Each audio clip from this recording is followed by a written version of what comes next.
Selamat malam dan selamat kita berbakti kepada Tuhan. Kalau tadi dikatakan saya di Singapura, saya tidak lagi di Singapura.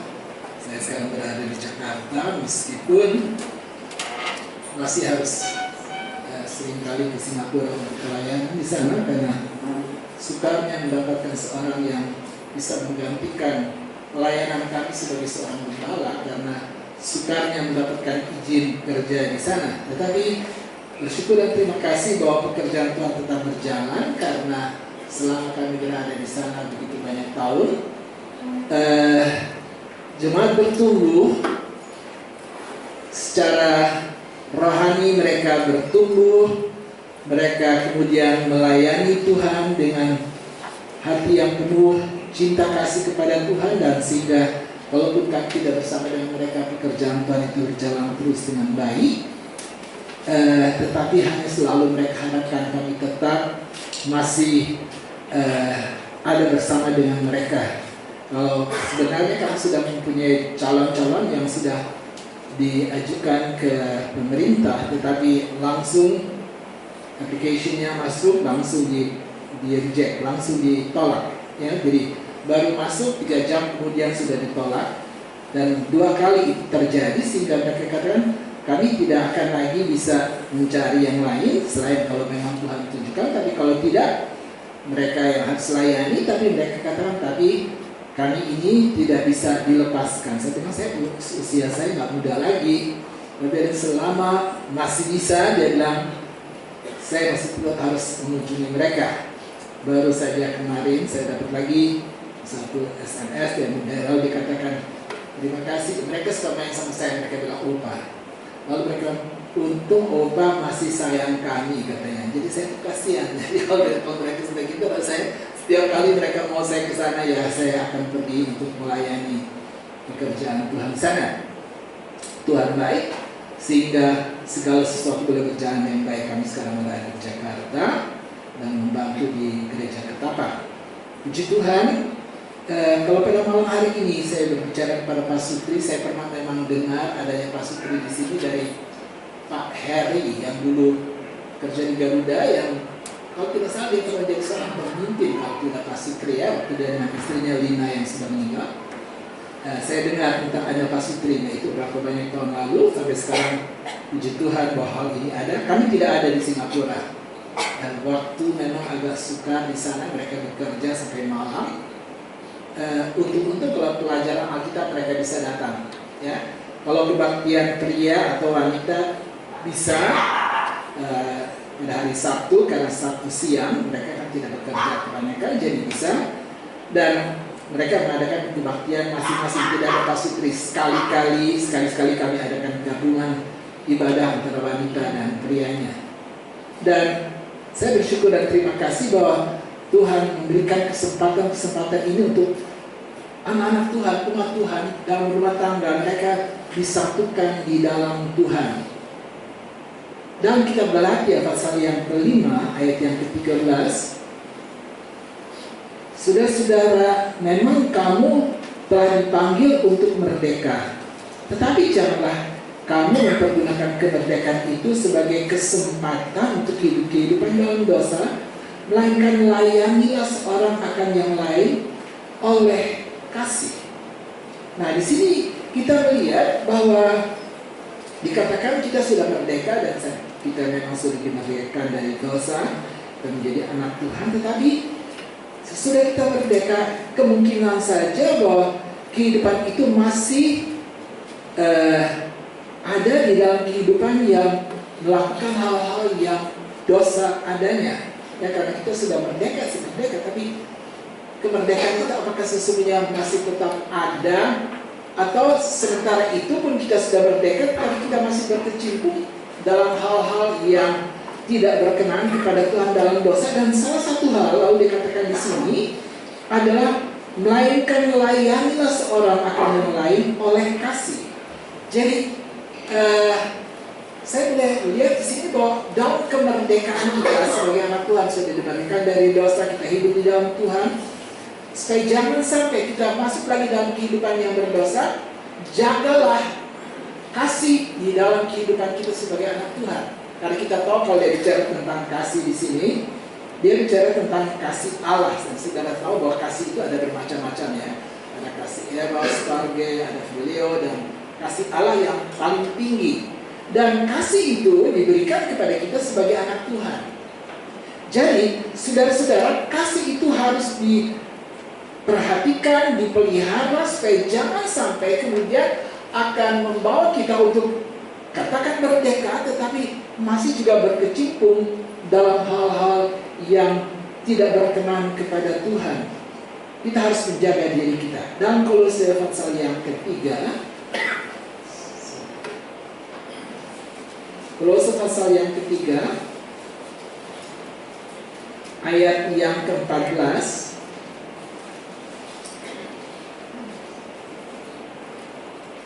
Dan di atas semuanya itu kenakanlah kasih sebagai pengikat yang mempersatukan dan menyempurnakan. Perlu kasih itu di dalam hidup kita, dan saya katakan bahwa kita percaya kepada Tuhan, Tuhan berikan, curahkan kepada kita kasih-Nya.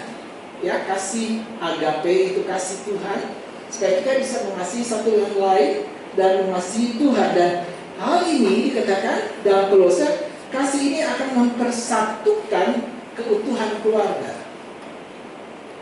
Kalau kasih Allah ini ada di dalam kita, baik suami, istri, anak-anak, maka itu dapat mempertahankan keutuhan keluarga. Karena ayat-ayat 12 dan 13 menunjukkan bahwa ada buah-buah yang baik hasil apabila kasih itu ada di dalam kehidupan kita, dalam rumah tangga kita. Ya, jadi harus diperhatikan. Karena kalau lihat di dalam kitab Ibrani sekarang, hal yang sangat kita harus perhatikan, maaf saya agak cepat mungkin melihat waktu juga yang sudah berjalan terus. Ibrani 10 ayat 24. Dan marilah kita saling memperhatikan supaya kita saling mendorong dalam kasih dan dalam pekerjaan baik. Saling mendorong dalam kasih. Ini dorong-dorong ini bukannya dorong untuk lalu kita jatuh, bukan. Tapi mendorong di dalam kata di mana dia mempunyai pengertian membangkitkan, ya, membangkitkan atau merangsang kasih itu.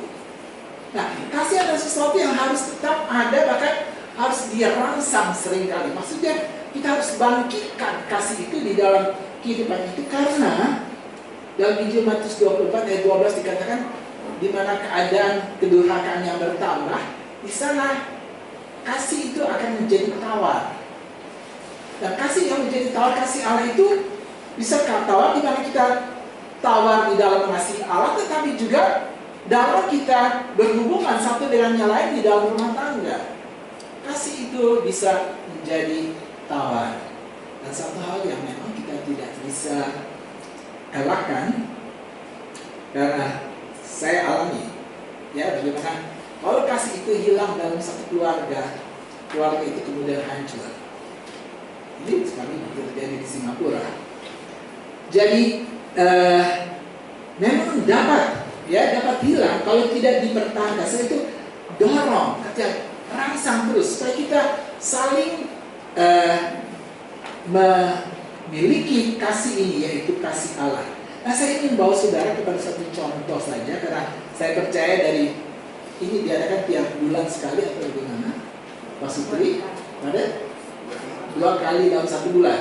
Oke, jadi sudah banyak kali sudah dengar dari hal pasangan suami istri dan sebagainya. Jadi mungkin yang saya bawakan ini adalah hanya suatu ulangan yang harus saudara dengar lagi, karena kita tahu firman Allah seringkali harus kita dengar lagi. Ada waktunya kita sudah lupa, diingatkan lagi kepada firman.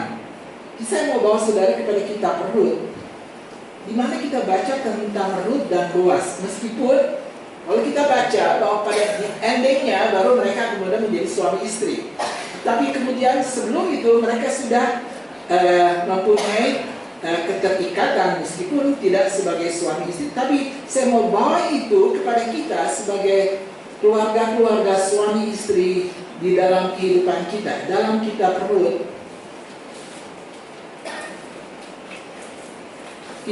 Rut, kita baca tentang Rut dan Boaz. Dan Saudara juga tentu sudah sering kali mendengar melalui khotbah-khotbah atau pelajaran Alkitab bahwa ini menjadi gambaran dari gereja Tuhan dengan Kristus Yesus sebagai pengantin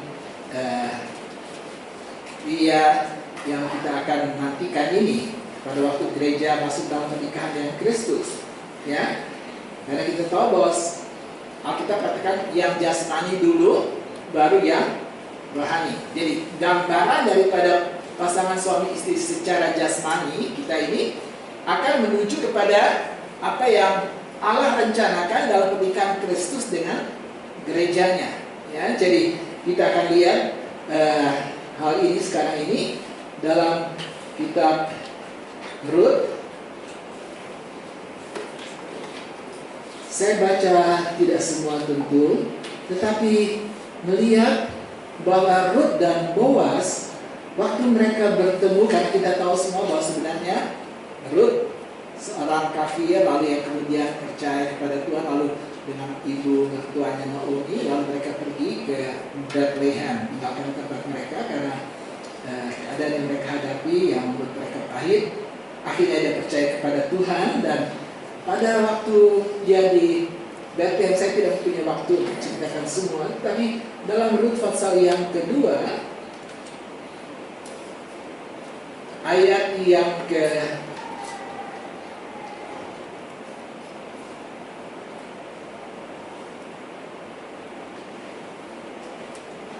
Rut pasal yang kedua, di sini kita bisa membaca bahwa Rut pasal yang pertama ayat yang ke-22. Demikian Naomi pulang bersama-sama dengan Rut, perempuan Moab itu, menantunya yang turut pulang dari daerah Moab, dan sampailah mereka ke Bethlehem pada permulaan musim menuai jelai. Jadi dari Moab lalu dengan ibu mertuanya Rut pergi ke Bethlehem. Disinilah kemudian terjadinya perjumpaannya dengan Boas yang kita baca dalam pasal yang kedua. Ya, pertemuannya adalah di Bethlehem, dan Bethlehem berbicara tentang rumah roti. Ya, seringkali juga pasangan-pasangan suami istri ketemunya di mana? Di gereja, kan? Lihat sama-sama mencintai Tuhan, sama-sama melayani, akhirnya kedua jalan terus. Itu dua di situ. Dari kecil sekolah di sekolahnya jadi orang Kristen, lalu masuk gereja, sampai sekarang tetap dulu sekolah minggu mereka. Puji Tuhan sampai tua, ya, karena kemurahan Tuhan. Jadi kita lihat ini terjadi dengan Boas dan Rut. Nah, Rut yang berarti a female friend, itu jadi teman wanita atau mempunyai pengertian seorang yang seimbang dengan Boas, ya. Jadi dia adalah seorang yang menolong untuk memenuhi kebutuhan dari Adam. Jadi dia bukan seorang pembantu, ya. Jadi seorang istri adalah seorang yang teman seimbang, yang menolong si suami dalam segala kebutuhan, dan bukan seorang pembantu, ya, tetapi dia seorang yang menopang suami. Itulah seorang istri. Boas juga mempunyai pengertian dalam bahasa Arabnya, mempunyai kata fitness, itu adalah seorang yang tangkas, cepat atau cekatan. Dan ini adalah gambaran daripada seekor burung raja wali yang menjadi gambaran daripada Roh Kudus, ya. Burung raja wali adalah burung yang tangkas, cepat, dan dia tangkas, ya. Kita bisa baca itu dalam kitab Keluaran 19 ayat yang keempat. Dalam Wahyu 12 ayat yang keempat kita baca bagaimana gereja Tuhan, kalau nanti saudara juga sudah dengar tentang kalau gereja nanti disingkirkan, maka dikatakan diberikannya 2 sayap burung nasar, ya. Itu berbicara tentang Roh Kudus. Jadi gambaran daripada Kristus dan gerejanya. Nah, sekarang saya ingin membawa saudara untuk melihat saja keadaan daripada Boas dan keadaan daripada Rut, ya, yang lalu membawa mereka menjadi satu. Dalam 2 pasal yang kedua tadi, ayat yang pertama dikatakan bahwa Boas adalah seorang yang kaya raya. Kaya karena tentunya ia mempunyai usaha, meskipun tidak ditulis apa usahanya. Itu kan kita baca nanti bahwa dia mempunyai ladang yang menghasilkan helai, gandum dan sebagainya. Jadi seorang yang bekerja untuk mendapatkan apa yang diperlukan. Dan saya kira bahwa itu satu hal yang sudah sering kali dengar, bahwa dalam Mazmur 128 adalah gambaran daripada rumah tangga Kristen. Ya, bagaimana seorang suami adalah seorang yang harus bekerja untuk mendapatkan penghasilan untuk keluarganya. Dia harus bekerja. Karena kalau di dalam 2 Timotius 3 ayat 10 sampai 11 harus bekerja. Kalau tidak, dalam terjemahan lama dia pakai kata dia akan menjadi seorang pengganggu orang kalau dia tidak bekerja. Lalu saya sudah siapkan khotbah ini kemarin, heran. Saya sedang berada sudah habis kami mengadakan doa, kami pergi makan. Ketemulah seorang yang saya sudah lama tidak lihat. Lalu dia datang kepada saya lihat dia dari jauh, kayaknya saya tahu. Siapa ya, saya bilang gitu ya. Seorang wanita, dia bilang, saya ini begini dengan saya ini. Oh ya, sorry. Ya. Lalu suaminya, saya bilang gitu. Oh ya, lalu dia cerita segala macam. Akhirnya ya sudahlah. Rupanya rumah tangganya kemudian pecah. Lalu dia katakan begini sama saya. Jadi sekarang ini ada usahanya. Oh saya baru tahu, saya bilang saya belum pernah tahu. Nanti lain kali kalau kami datang. Oh ya boleh. Jadi dia ingin cerita banyak kepada saya. Tapi satu hal yang dikatakan, saya tanya sekarang bagaimana suamimu di mana? Ya itu susah. Dia menjadi orang yang ganggu anak-anak. Harus bilang persis dengan Alkitab. Karena dia tidak bekerja, sekarang dia menjadi pengganggu bagi anak-anaknya yang bekerja. Dia kata, anak-anak saya disusahkan sama dia.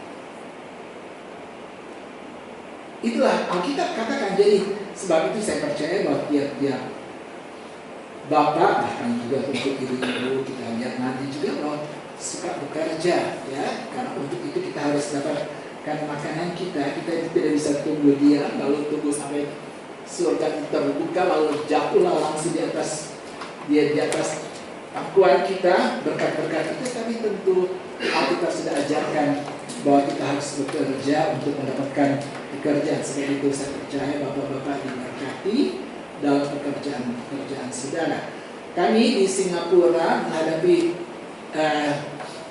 anak-anak muda sekarang banyak. Tadinya tidak, waktu saya baru mulai, kebanyakan anak-anak itu sekolah, lalu orang tuanya ada menjaga. Tapi sekarang banyak anak-anak muda yang coba untuk berusaha di Singapura. Saya hanya katakan satu hal, tidak mudah tapi bisa, saya katakan. Tapi sekarang kalau memang betul-betul kemauanmu untuk bekerja, untuk mendapatkan nafkah, untuk menghidupi keluargamu yang di Indonesia, dan apa yang sebenarnya kamu lihat, kami mau kerja untuk juga menolong keluarga kami di sana. Oke, sekarang berdoa supaya Tuhan bukakan jalan bagimu untuk bisa mendapatkan pekerjaan. Dan saya mengalami ada seorang pemuda, dia bekerja susah, dia mau bekerja, coba kerja.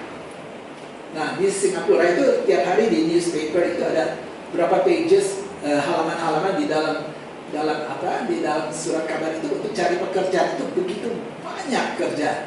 Saya bilang kalau ini di Indonesia sudah habis lah itu semua diisi oleh orang yang bekerja. Tapi di sini agak suka rupanya.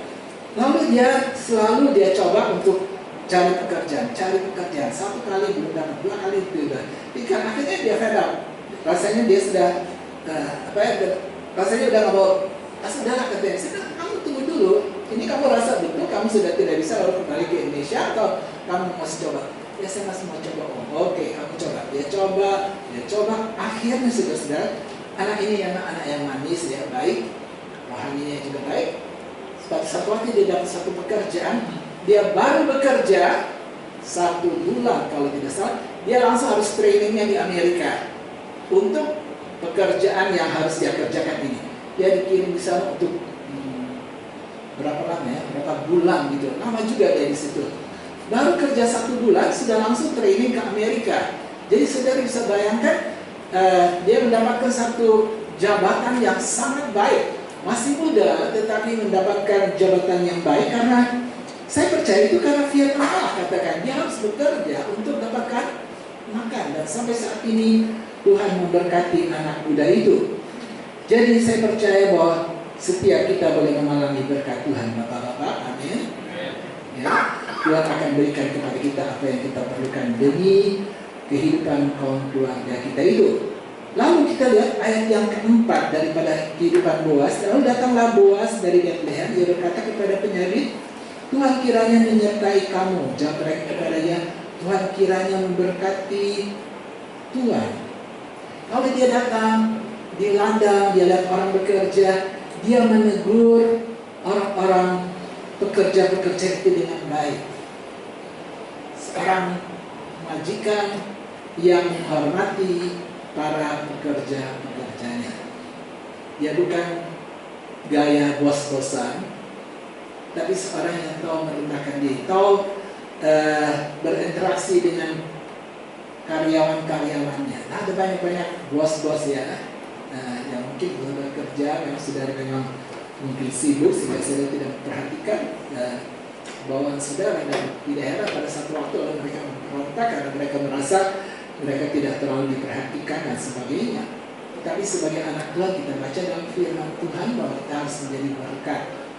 Ya, jadi Boas orang yang tahu tempatkan dirinya, meskipun dia seorang majikan yang kaya, tapi dia tahu menempatkan dirinya di tengah-tengah pekerjaannya sebagai seorang yang baik. Dikatakan dia memberkati mereka dan mereka kemudian juga memberkati dia. Betapa indahnya, ya. Jadi kerjasama yang indah di dalam kehidupan daripada Boas dengan orang-orang yang bekerja. Dan ini harus ada, karena jangan sampai kalau kita sudah mendapatkan sesuatu kedudukan atau pekerjaan yang baik, lalu kita mulai melupakan akan yang lain dan kita anggap yang lain itu bawahan kita, yang lalu kita anggap semena-mena saja kita menjadi bos, lalu menganggap mereka sebagai orang-orang yang kecil. Tapi belajarlah hargakan mereka yang menolong saudara dalam pekerjaan. Ya, kalau tidak ada mereka, mungkin pekerjaan saudara pun tidak akan bisa berjalan terus. Ya, jadi kita harus tahu tempatkan diri kita di tengah-tengah pekerjaan dalam segala usaha. Hargakanlah orang-orang yang bekerja bersama dengan kita, supaya kita selalu menjadi berkat di tengah-tengah mereka. Lalu ayat yang ke-9,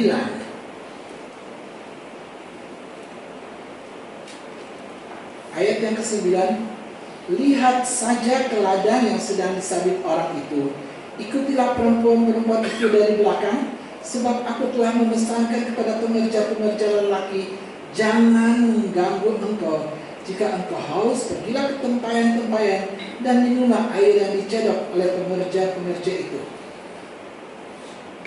Ayat-ayat yang sebelumnya sudah lihat, pada waktu itu kemudian dia lihat adanya Ruth yang ikut mengambil butir-butir yang jatuh ya dari penyabit-penyabit itu untuk menjadikan makanan bagi dia dan Naomi. Waktu dia lihat dan dia bertanya siapakah wanita itu, kalau kemudian sampai kepada ayat yang ke-9, waktu dia lihat itu, lalu dia katakan oleh Boas kepada Ruth dalam ayat yang ke-8. Tapi ayat yang ke-9, lihat saja ke ladang, ikutlah perempuan, sebab aku telah memesankan kepada pekerja laki, jangan mengganggu engkau. Dia menjaga akan Ruth, ya, dia protector, he is protector, dia mengawali, menjaga akan keamanan daripada Ruth. Ya, ini harus sebagai seorang suami tentu harus menjadi protektor, ya, harus seorang yang menjaga istrinya ya dari segala sesuatu yang bisa terjadi tentunya dengan para istri-istri, ya. Tidak bisa bilang, oke, kamu itu saya punya job, kamu punya itu terserah kamu sendiri dan lepaskan sama sekali. Tetapi menaruh perhatian sekali harus ada, sehingga dikatakan aku akan mengatakan bahwa jangan ada yang mengganggu kamu. Ya, jadi rasa aman daripada Ruth dalam pekerjaan karena mempunyai Boaz yang akan membela dia, yang akan melindungi dia dari hal-hal yang tidak diinginkan. Saya percaya juga demikian dengan para istri-istri ibu-ibu, mempunyai suami yang tahu memperhatikan saudara, melindungi saudara, mengawali saudara, sehingga saudara juga bisa bekerja rasa aman juga di dalam melakukan segala usaha dan pekerjaan, karena tahu ada suami yang juga selalu melindungi akan saudara. Lalu ayat yang ke-13. Ayat yang ke-13. Kemudian berkatalah Ruth, memang aku mendapat belas kasihan daripadamu, ya Tuanku, sebab Tuhan telah menghiburkan aku dan telah menenangkan hati hambamu ini, walaupun aku tidak sama seperti salah seorang hamba-hambamu perempuan. Ruth tetap bekerja, lalu dia sampai kepada pernyataan ini kepada Boaz. Dikatakan, aku dapat belas kasihan sebab engkau menghibur aku dan menenangkan hati hambamu.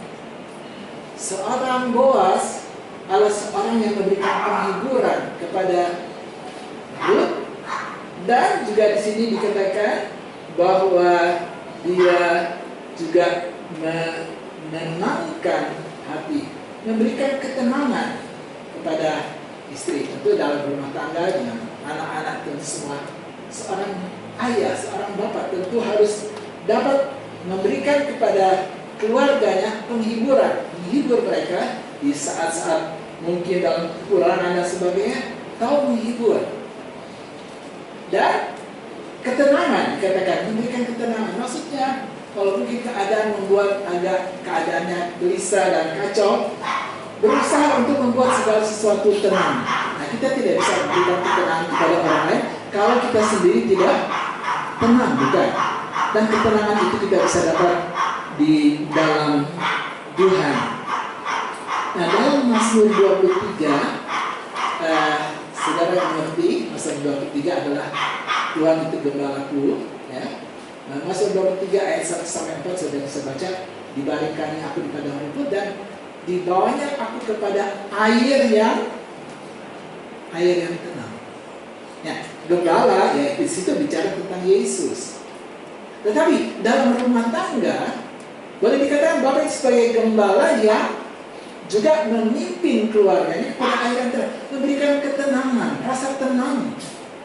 Ya, tidak justru membuat keadaan dalam rumah itu membuat keadaannya menjadi kemudian kegelisahan bisa datang, takutan bisa datang, tetapi justru menjadi seorang yang memberikan ketenangan, ya, keluarga di tengah-tengah kaum keluarga dan memberikan penghiburan, ya.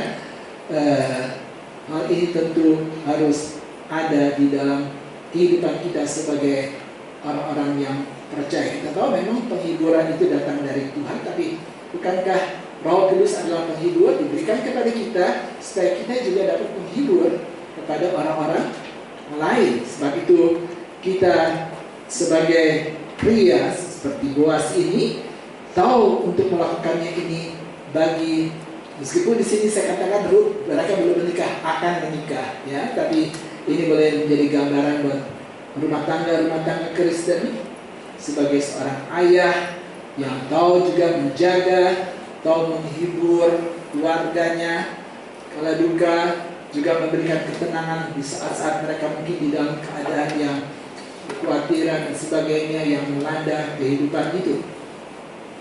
Nah, kami sekarang beralih kepada keadaan daripada Ruth sebagai wanita. Dalam pasal yang kedua, ayat yang kedua, maka Ruth perempuan Moab itu berkata kepada Naomi, ya, karena aku pergi ke ladang memungut butir-butir jelai di belakang orang yang murah hati kepadaku. Dan Naomi berkata, pergilah anakku. Ayat 7, Tadi dia berkata, izinkanlah kiranya aku memungut dan mengumpulkan jelai dari antara berkas-berkas jelai ini di belakang penyabit-penyabit. Begitulah dia datang dan terus sibuk dari pagi sampai sekarang, dan seketika pun ia tidak berhenti. Sini kita baca bahwa ini datang dari Harut yang merasa tanggung jawab karena dia bersama dengan Amun untuk juga bekerja, untuk memungut jelai-jelai. Dan kemudian di dalam ayat yang kita baca tadi, dalam ayat yang ke-7 tadi, penyabit-penyabit menceritakan bagaimana keadaan daripada Rut. Dikatakan dia datang mengumpulkan, dan dikatakan dia terus sibuk dari pagi sampai sekarang, dan seketika pun ia tidak berhenti. Dia kerjakan, dia kerja terus, tidak sebentar lalu dia berhenti, lalu dia tapi seorang wanita yang suka bekerja. Saya katakan tadi bahwa biasanya tentu tanggung jawab itu kepada suami, tapi ada waktunya juga istri juga membantu. Kalau kami di Singapura, hampir kebanyakan mereka dua-dua kerja untuk memenuhi kebutuhan rumah tangga dan sebagainya. Karena ya orang kata enakan di Singapura, enak apa ya? Sama aja kayaknya di Singapura dan Indonesia. Uangnya kita sini beda, di situ beda, tapi harganya di sini murah, di situ lebih mahal, dan mereka sudah membutuhkan, sehingga kebanyakan mereka suami istri itu kerja untuk memenuhi kebutuhan daripada keluarga. Ya, jadi wanita-wanita juga tentunya diperbolehkan bekerja. Amin. Mungkin ada bapak-bapak yang strict sekali, kamu bisa kerja ya. Oke, kalau memang dia bisa memenuhi kebutuhan istrinya, why not ya? Istri bisa tinggal memperhatikan anak-anak dan sebagainya. Tapi kalau tidak pun, tentunya tidak apa kalau dia bekerja. Karena ada Amsal Sulaiman 31 ayat 10 dan seterusnya, dikatakan bagaimana siapakah yang bisa mendapat istri yang cakap. Lalu saudara baca di sana, bagi seorang wanita yang juga turut bekerja, memenuhi kebutuhan keluarganya. Ya, jadi dia seorang yang juga bekerja. Lalu di sini dikatakan begitu juga Rut, seorang yang bekerja untuk mencukupi kebutuhan daripada dia dengan Naomi. Nah, seorang wanita dia bekerja untuk kebutuhan, tapi juga kita bisa melihat bahwa kalaupun suami kata dia tidak bisa bekerja, bukan berarti lalu dia duduk diam di rumah tentunya. Lalu pekerjaannya apa? Pedicure, manicure, ya? Atau sebentar lagi, kapan saya dengar? Dan sini di mana? Biasa, fitness, tapi nggak kurus-kurus. Fitness tapi nggak kurus-kurus. Dia habisin waktunya fitness tapi nggak kurus-kurus katanya. Kenapa sih ditambahin pakai nggak kurus-kurus? Karena saya fitness, lalu makannya banyak ya sama aja. Ya? Jadi karena ini sih waktunya, ya. Tapi kita tahu bahwa memang bukannya kemudian dia tidak bekerja, tidak ya saudara-saudara. Saya tidak singgung wanita-wanita. Ya, tapi maksudnya dia juga bekerja, tanggung jawabnya. Kalau dia tidak kerja sekuler di luar, tentu dia kerja di dalam rumah tangga, mengatur rumah tangga itu dengan baik. Contohnya dalam Lukas 10 ayat 39, saudara ingat waktu Yesus masuk dalam rumah dari Marta dan Maria, ya. Lalu kan dikatakan Marta lalu sibuk melayani, ya, dia sibuk. Maka lalu dikatakan bahwa Maria lalu waktu Yesus datang dia duduk. Tapi kalau kita lihat ada kata-kata yang agak kurang dalam bahasa kita, yang dimana dikatakan bahwa dia which also, dimana Maria juga lalu katanya Maria juga duduk di kaki Tuhan. Maria duduk juga, maksudnya Maria juga duduk, berarti rupanya dia tadi bantu Marta, bantu. Ya, tapi waktu Yesus datang, dia mengambil tempat. Dia tahu Yesus datang, Yesus akan berbicara, sehingga dia tinggalkan Marta untuk duduk di kaki Yesus. Jadi banyak orang ceritakan ini Maria orangnya enggak suka masak kali katanya. Tidak, ya. Kata-kata itu menguatkan bahwa dia juga seorang yang kemudian duduk. Berarti tadinya tidak, tetapi sekarang dia duduk bersama-sama dengan Yesus dan dengarkan perkataan daripada Tuhan.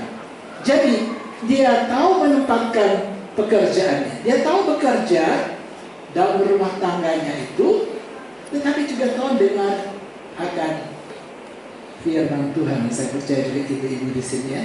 Tadi ibu siapa? Tadi superwoman tadi ya, yang katanya pagi ya, tentu dia urus rumah tangganya juga bu ya, seperti ya.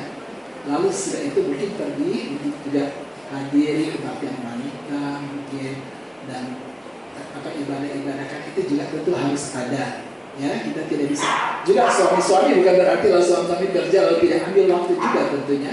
Waktu kita bekerja tetapi juga ambil waktu untuk beribadah kepada Tuhan. Karena Ibrani 10 ayat 25 tetap katakan, jangan undur dari berhimpun bersama-sama.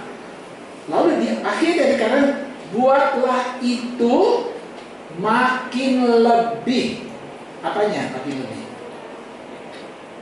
Pertemuan bersama-sama itu, di mana kita beribadah itu, buatlah itu makin lebih.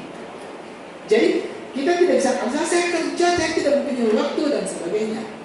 Kalau hal ini saya lihat di Singapura memang mereka kerja dulu, ketat ya kerja dari pagi sampai malam. Tapi saya bersyukur dan terima kasih waktunya pelajaran Alkitab, datanglah mereka untuk ikuti pelajaran, ambil waktu untuk dengar firman Tuhan. Nah, itu sangat menolong sehingga mereka sekarang bisa melayani jemaat. Ya, jadi waktu-waktu itu harus juga diberikan. Nah, di sini kita lihat bahwa demikianlah dengan Ruth menjadi gambaran daripada para wanita yang mereka bekerja, tetapi juga mempunyai waktu untuk beribadah kepada Tuhan. Jadi seimbang ya. Jangan hanya berat kepada satu, karena kami ini pernah terjadi waktu saya berada di Singapura 30 tahun.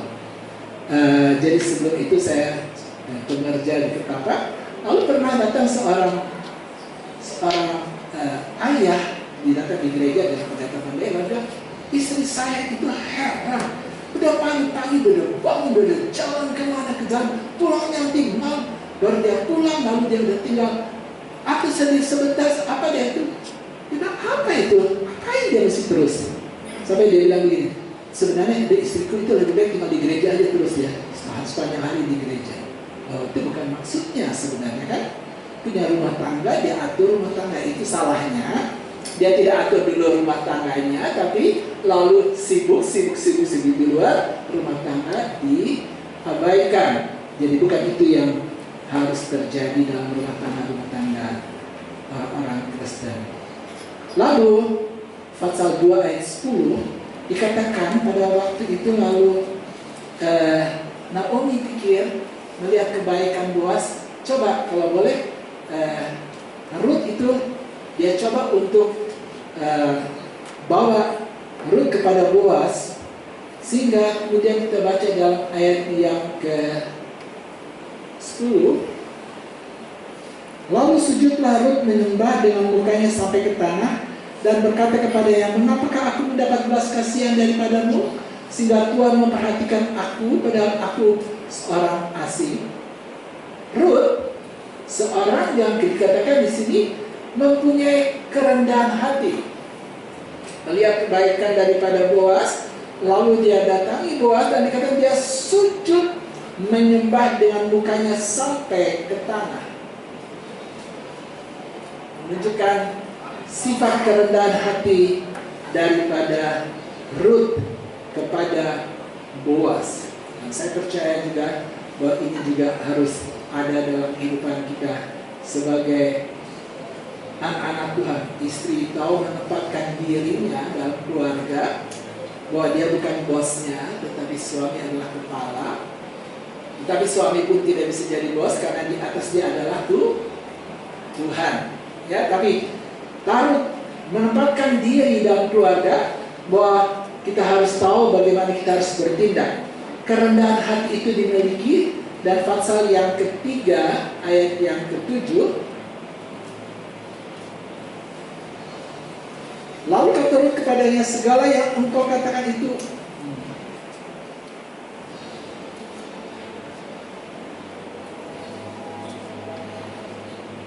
pasal yang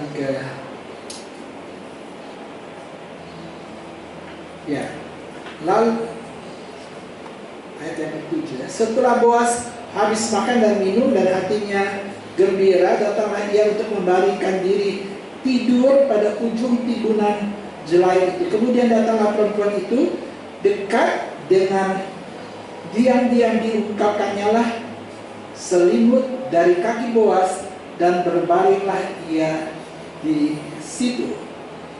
Waktu malam Boas sedang beristirahat, ya, selimut, datanglah Rut, dan Rut tempatkan dirinya di kakinya Boas. Ya, di situ kita lihat sifat kerendahan hati yang harus dimiliki.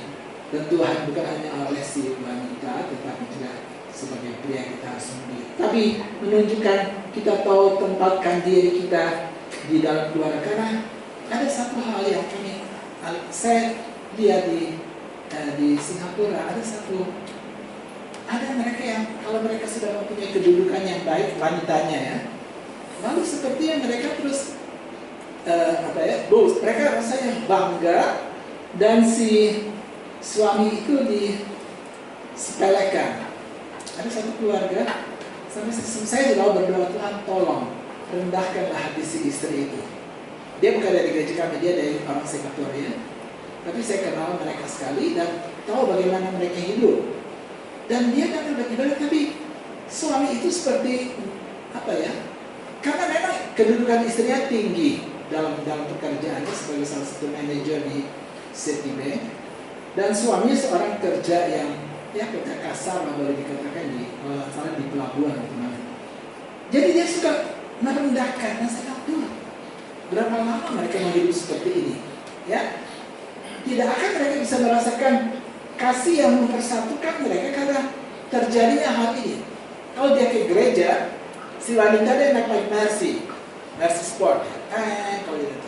Sebentar suaminya datang dengan bus, belakang datang. Nah, apa ini? Something wrong ya. Tapi ya, itu yang terjadi. Maka saya ini si istri sih, Tuhan bikin apa kayak supaya dia gimana deh, sampai saya mau bela si suami jadi ya. Karena dia istri itu terlalu bangga mungkin terhadap kedudukannya, tapi sekarang memang akhirnya dia juga harus sudah berhenti, dan saya tidak tahu apa yang dia kerjakan sekarang, tetapi kiranya itu akan mengajar dia untuk bisa merendahkan dia dan menghargakan suami itu sebagai kepala rumah tangga. Ya, tapi itu bisa terjadi, dan ini dalam rumah tangga Kristen, bukan rumah tangga orang yang tidak percaya. Ya, jadi sudah jam 9. Satu hal lagi ya. Pasal yang ketiga ayat yang ke-10. Lalu katanya, diberkatilah kiranya engkau oleh Tuhan ya anakku. Sekarang engkau menunjukkan kasihmu lebih nyata lagi dari yang pertama kali itu. Karena engkau tidak membicarakan orang muda, baik yang miskin maupun yang kaya. Kenalan dia dengan Boas. Keluarlah perkataan dari Boas. Kasihmu jauh lebih dikatakan nyata lagi daripada yang pertama kali. Saya bilang, Tuhan, dia sudah mengasihi, tapi kasih itu bertambah, kasih itu meningkat dari Rut kepada Boas, dan ini membawa mereka kemudian masuk di dalam pernikahan. Kiranya Tuhan tolong kita juga dalam kasih itu yang saya katakan akan sangat berbahaya kalau kasih itu akan menjadi tambah. Kasih suami dan istri kalau sampai terjadi itu bisa menyebabkan keadaan yang fatal yang seperti saya ceritakan terjadi karena kehilangan kasih. Apalagi kalau kita tidak mempunyai kasih Allah untuk beribadah kepada Tuhan, bagaimana? Ya, kita harus saling menguatkan satu dengan yang lain. Tolong supaya kita tetap dalam kasih Allah. Baik dalam keluarga kita menyatu kasih, tapi kepada Tuhan juga kita tetap menyatakan kasih kita dengan kita lakukan apa yang Tuhan kehendaki. Karena Alkitab katakan kalau kita mengasihi Tuhan, lakukanlah segala perintah Tuhan. Itulah tanda kasih kita kepada Tuhan. Jadi saudara-saudara, kiranya Tuhan tolong kita supaya kasih itu akan bertumbuh.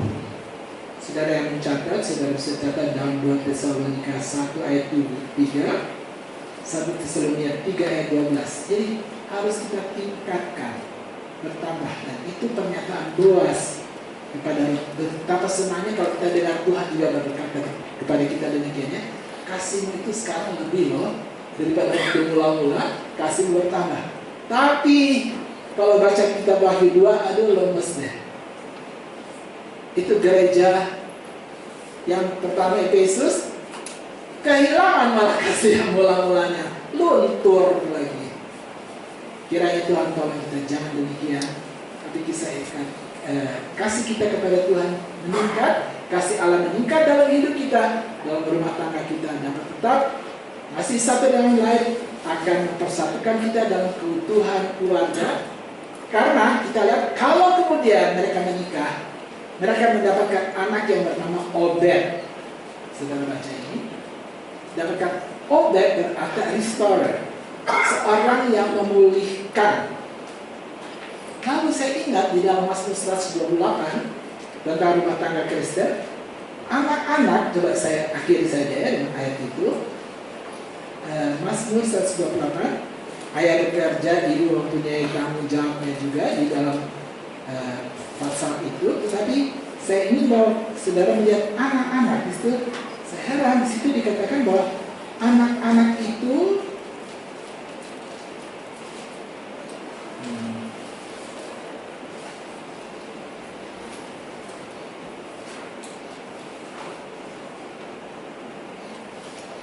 ayat yang ketiga, anak-anakmu seperti tunas pohon zaitun sekeliling mejamu. Meja di mana mereka makan, anak-anak ada, dan mereka anak-anak itu seperti pohon zaitun.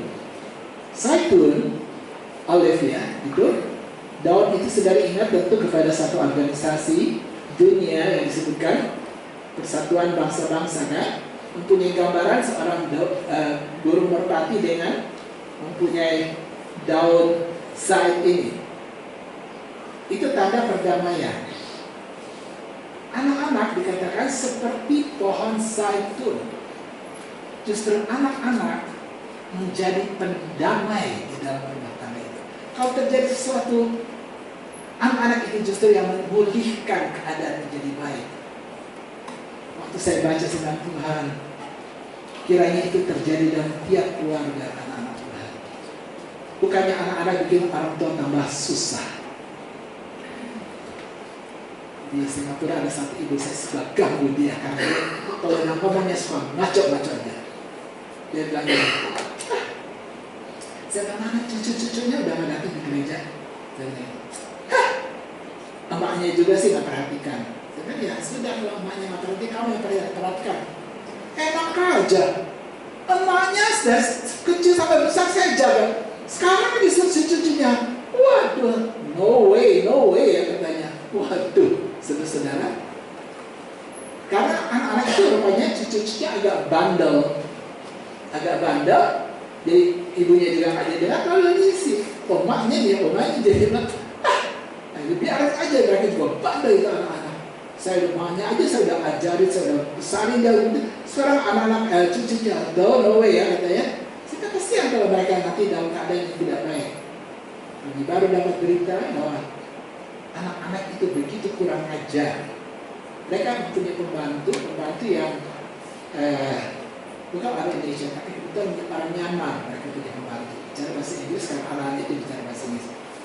Kalau pembantu ini membawa makanan itu harus dibawa ke dalam kamar mereka. Atau anak-anak itu bilang apa? Begitu dia antar, sekarang kamu keluar. Kurang ajarnya minta ampun katanya. Ya Tuhan, kenapa ya? Nggak heran seorang tua ini juga nggak pernah masuk gereja. Pada kecilnya anak itu anak sekolah ibu saya waktu masih kecil, mamanya ya, rajin sebelum kebaktian dia udah duduk. Meskipun dia baca buku-buku bahasa Inggris, baca sekolah mama. Udah besarnya nggak tahu dia mau ke gereja, suaminya juga ke gereja, anak-anaknya menjadi anak-anak yang tidak mempunyai aturan yang baik. Sampai si pembantu dia, dan akhirnya si enggak tahu tuh anak-anak seperti apa. Kiranya Tuhan tolong rumah tangga Kristen, saudara-saudara, suami istri mempunyai rumah tangga yang bahagia. Orang Muslim berkata keluarga yang sakinah dan selalu dengan yang mudah-mudahan keluarga itu sakinah. Tapi sebentar intinya sakinah. Ya, tapi kiranya Tuhan tolong rumah tangga kita semua menjadi rumah tangga yang baik, karena suami istri orang yang menurut firman Allah, berjalan dalam jalan Tuhan, dan anak-anak juga menjadi anak-anak yang diberkati dan dapat menjadi berkat di dalam rumah tangga masing-masing. Ada sebuah nyanyian tentang kasih.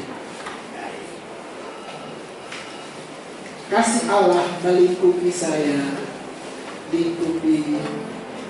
Kita berdiri semua. Kasih, kita berkala rendah. Kasih Allah melingkupi saya, lingkupi saya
supaya terwujud apa yang firman katakan, bahwa kasih itu mempersatukan kami di dunia dan di dalam rumah tangga kami.